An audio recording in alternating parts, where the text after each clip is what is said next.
वैसे तो बिलासपुर एक बहुत ही शांति भरा गांव था, लेकिन कुछ समय से वहां पर अशांति फैली हुई थी, क्योंकि रातों रात वहां पर रहने वाली कुछ लड़कियों और औरतों के सर से उनकी चोटी गायब हो गई थी। पता नहीं कौन कमबख्त है जो रात को आता है और गांव की औरतों और लड़कियों की चोटी काट कर ले जाता है।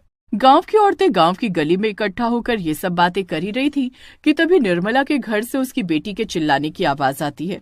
तो निर्मला जल्दी से भागकर अपने घर आ जाती है। क्या हो गया बेटी, तू इस तरह चिल्ला क्यों रही है? मेरी भी चोटी कट गई माँ। शालू अपनी कटी हुई चोटी को अपनी माँ के हाथ में देती है और शर्म के मारे घर से बाहर भी नहीं निकलती। बेटा, अगर लड़के वालों को पता चल गया कि तेरी भी चोटी कट गई तो वो ये रिश्ता ही तोड़ देंगे। तू एक काम कर, इस चोटी को वापस अपने सर में चिपका ले। तुम क्या कुछ भी बोल रही हो माँ? भला ये कोई गुड़िया की चोटी थोड़ी ना है जिसे मैं चिपका दूंगी। तुम सच कह रही हो, अब तो मेरा रिश्ता टूट कर ही रहेगा, कोई मुझसे शादी नहीं करेगा।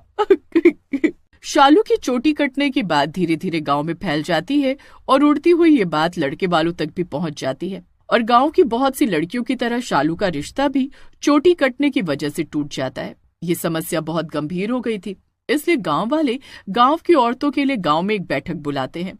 देखिए, गांव में ये चोटी काटने के हादसे कुछ ज्यादा ही बढ़ गए हैं और ये हादसे ज्यादातर रात के समय ही होते हैं।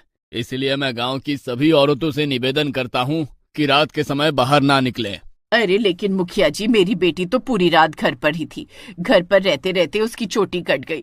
हमारा तो घर अंदर से बंद था, तो ये कैसे संभव है कि किसी ने हमारे घर में घुसकर मेरी बेटी की चोटी काट दी? बात तो तुम्हारी भी ठीक है। अब तो ये हमें पुलिस को बताना ही पड़ेगा। अब तो पुलिस ही इस केस को सुलझा सकती है। गांव वाले पुलिस को इस बात की खबर देते हैं तो पुलिस वाले अपने कुछ ऑफिसर्स को